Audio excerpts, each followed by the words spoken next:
Today, we are in a crisis. And I'm suggesting that part of our crisis is not only the colonial, but the post-colonial. And as I speak now, what is undermining our development is that there is a new scramble for Africa. The new scramble for Africa is a little bit more different. It is not, they will allow us to have our leaders. We'll elect our presidents. We'll elect our governors. We'll have our ministers. That will happen, but they are not bothered. After we have elected them, you'll then see them sending their arrows ahead. You'll see Bill Gates come and meet your president. You'll see Tony Blair come and meet your president. You'll see Macron come and meet your president. You'll see all of them. And then they will never admit, but they'll be told, if you want money in agriculture, behave this way. If you want money in this area, behave this way. They will never tell that to the Chinese. They will never tell that to the Indians. They will never tell that to the Vietnamese. They will never tell that to the Koreans, but in Africa, they tell us. That is why, as I speak to you now, under this new scramble, the IMF and the World Bank are back, telling you who to hire in your universities, what to sell and what not to sell. It is a sad situation. So today, as I look at Africa in that new scramble, the Chinese are here. I hope that this institution was not built by the Chinese.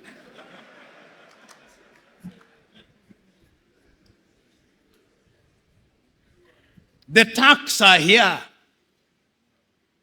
The British are here. The French are here. The Qataris are here. The Americans are here. This time round, they are so subtle that we don't even recognize them, but they control us. What are we going to do about it in order to develop? We must do something. And if we don't do that thing else, you who have been trained in this institution, you have traveled the world. You have traveled Nigeria. There are two things that you can do with your traveling. You can marvel. Says it is great in China. You can marvel. You can wonder or feel pain. I'm urging you to feel pain. To feel pain for the continent of Africa, and in your own way, when you go out there, go and do something about it, because it has also been demonstrated that it can be done. I've traveled across this continent and I've seen that development is possible. I was in Rwanda before 1994. I was in Rwanda in 1996. Genocide. 1 million dead. Its obituary written. Will never rise, they said. You go to Rwanda now. They are demonstrating that it can be done. Go to Kigali now. See what they are doing in the health sector in their own small way. See how they are collaborating in the area of mobile telephony in their own small way. It can be done. I've been to Botswana and I've seen what they are doing in their own small way. I've been to Mauritius, see what they are doing in their own small way. And they do not have the resources that other countries have. They do not have the resources that the Democratic Republic of Congo has. And I'm giving these examples to say that indeed it can be done, and it can be done within the continent of Africa. So what we must do is to begin to pull together,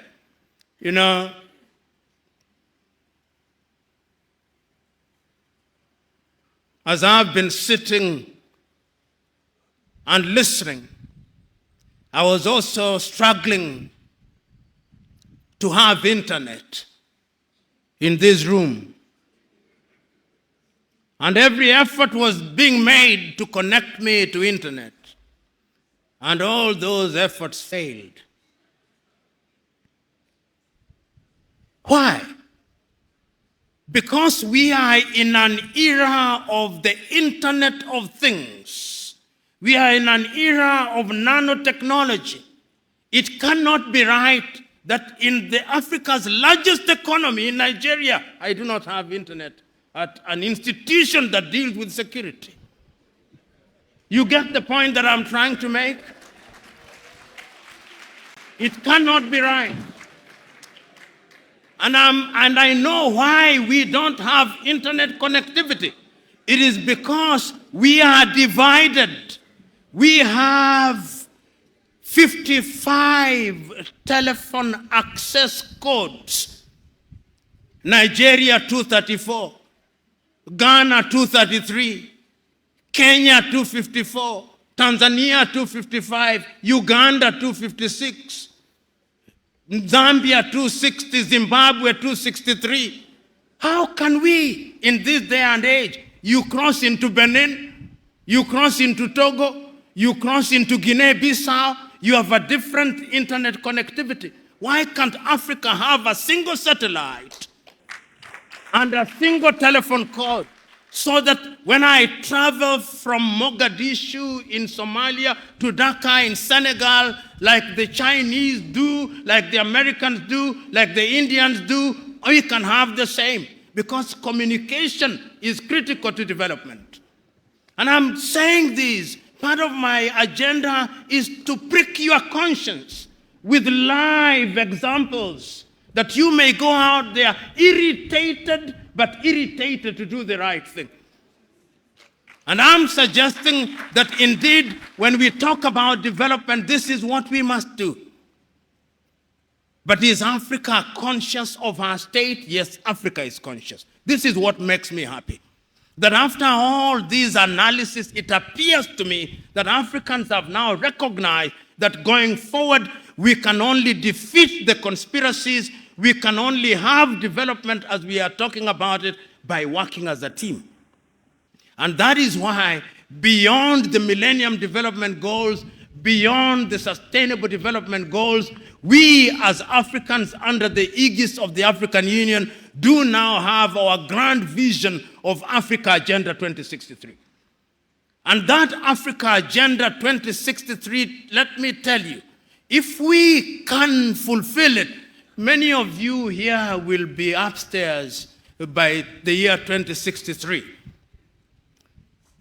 But our contribution, perhaps you do not know what I mean upstairs, not up. You will be with the Lord himself. But the most important thing is that Africans are now beginning to see beyond the next election. Because part of our problem in Africa has been that we plan in 5-year circles. We don't have a grand agenda, but now we have a grand agenda. And if you look at the 7 pillars of Africa Agenda 2063, everything is covered. Health is covered. Research and science is covered. Climate change is covered. Women's participation is covered. Democracy and governance is covered. The arts and the culture are covered so that Africa can become a serious player in the international agenda. As we speak now, we are not a serious player. You know, and I say this perhaps too often, but I must repeat it because it is important. I was looking at the GDP of Indonesia. The GDP of Indonesia this year, by the end of this year, will be 1.1 trillion United States dollars. Indonesia is the 17th largest economy in the world using all critical indices. It's amongst the G20. The population is about 200 million, just about Nigeria.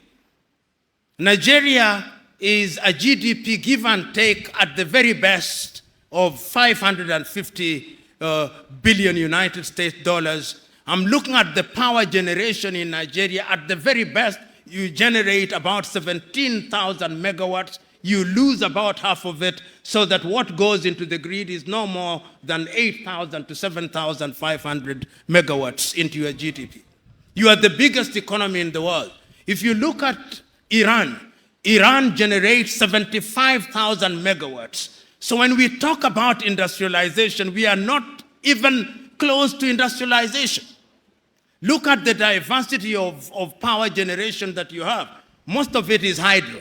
You are not harnessing your solar. The Kainji dams and the other dams with climate change are going to dry. If you look at the major rivers, it means that you are going to be in trouble. You look at Zimbabwe now, for example, in power generation, 2,000 or give it 2,500 megawatts.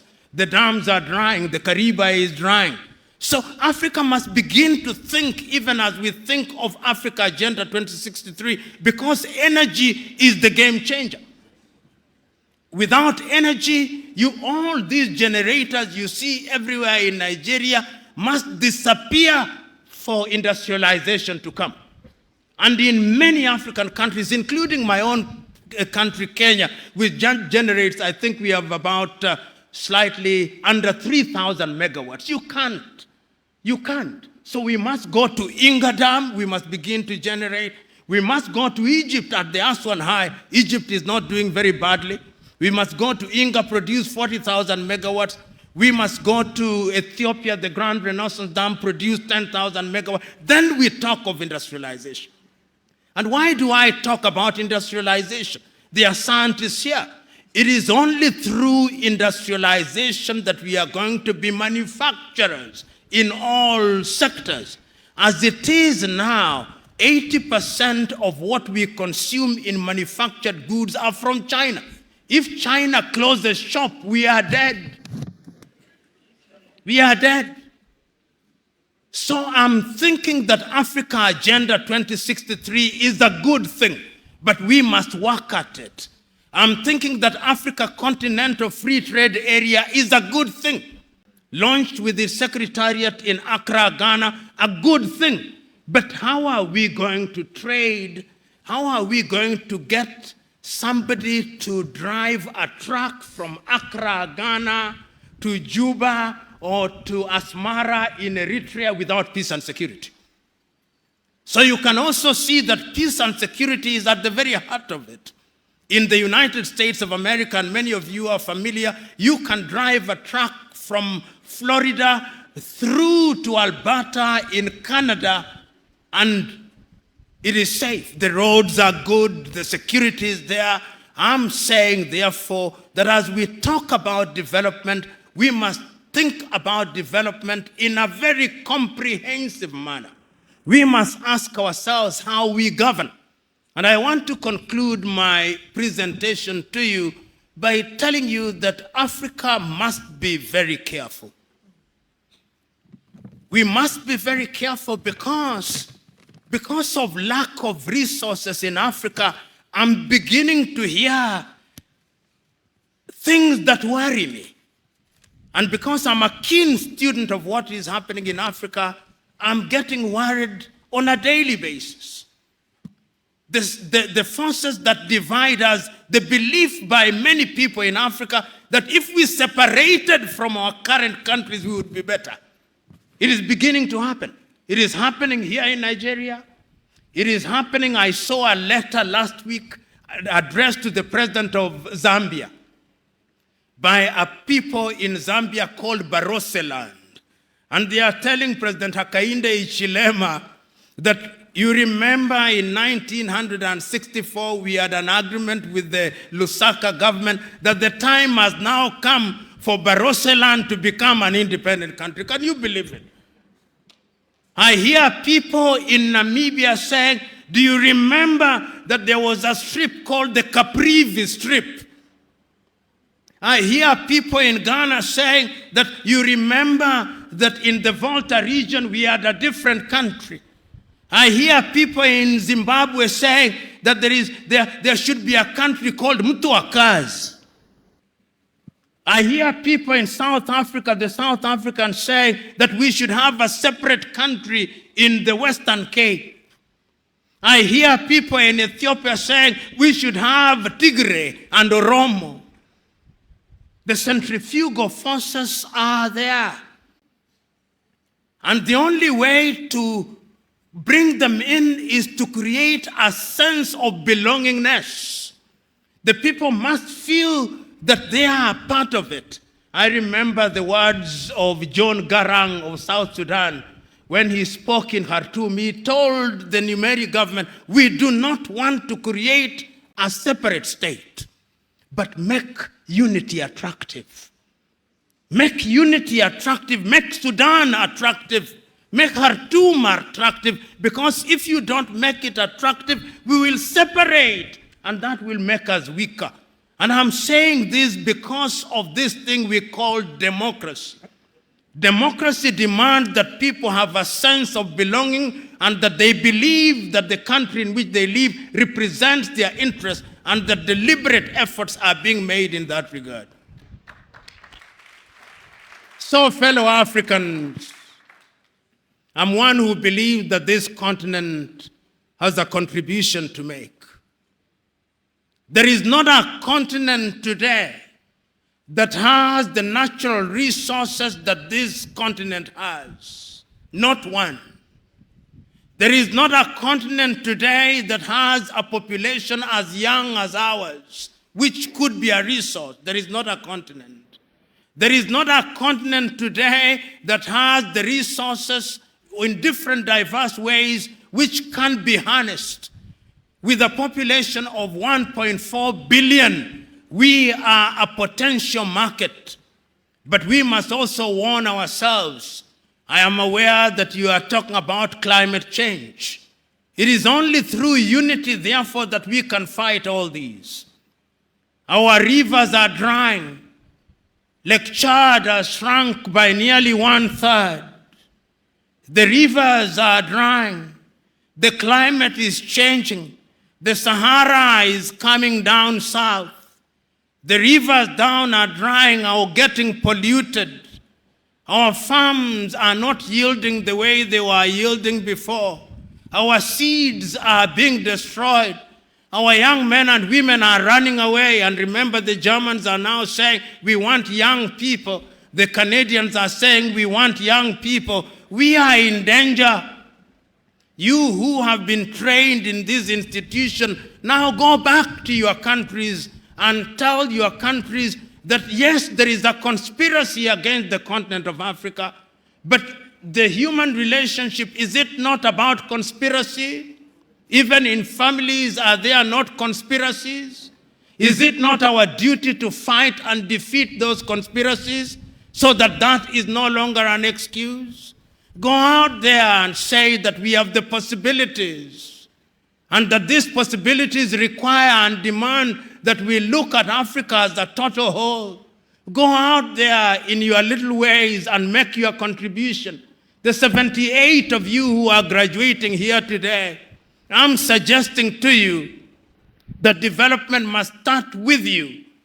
Go back and let in every institution where you are, let it be said that since he came back from NISS, he or she is different. He is different in a positive way. And all of us who are here, whether we are politicians or academics and in different sectors, let us go out there having made a solemn vow that Africa must do it. If you can't do it for yourself, ask yourself which Nigeria you want to bequeath to your children and your children's children. You are here, maximum 40 years, you will have gone upstairs. But after 40 years, in which kind of country will you want your children to be? This is the question. It is not about you and me. It is about them. This is intergenerational. Africa must change, Africa can change, and it can only change if we change our minds, and our minds we must change. Ladies and gentlemen, thank you very much, and God bless.